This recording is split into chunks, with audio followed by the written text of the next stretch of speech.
This is the 2016 Toyota Highlander. Not much has changed this year. The biggest addition is that the towing package is now standard on V6 model Highlanders, but otherwise it's the same SUV that earned itself an A rating at Edmunds.com. That's a good thing. The base engine is a 2.7-liter four-cylinder, although you probably really want the V6 options. There's a 3.5-liter naturally aspirated. There's also a 3.5-liter hybrid system, a 3.5-liter engine with a hybrid system bolted onto it. And that gives you about a net power rating of 280 horsepower, which is pretty good out of your SUV.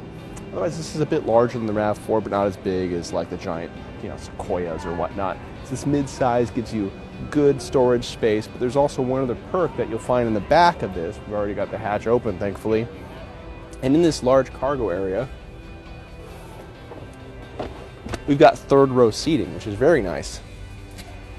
Oh, and then we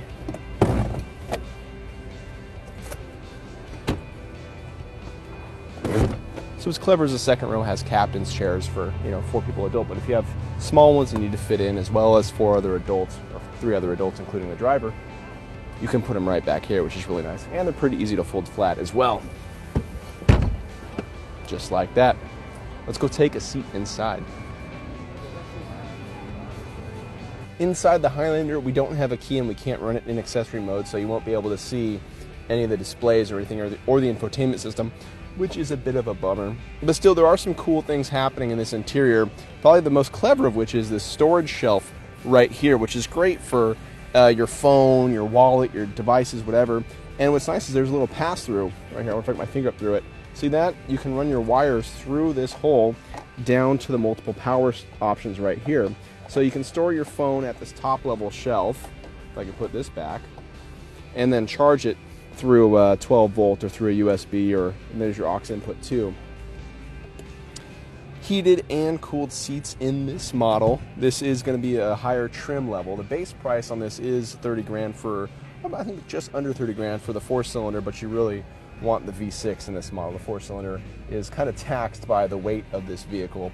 Through the top you have a sunroof, because of course, and then the storage options down here are rather large. Good for certainly the size that you have, what you'd expect out of this kind of vehicle. But let's take a look in the back seat.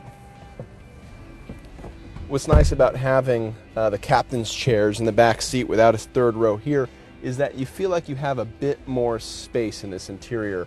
I have a lot of legroom, a ton of headroom. My legs or my knees and my head aren't touching anything that I don't want them to.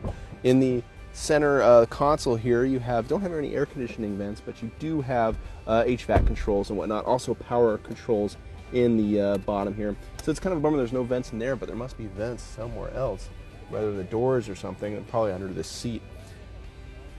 And then you also have this trick little storage for drinks and other containers and stuff back here. Let's flip that flat. That's the back seat. To find out more about the Toyota Highlander, including why it earned an A rating, be sure to visit Edmunds.com.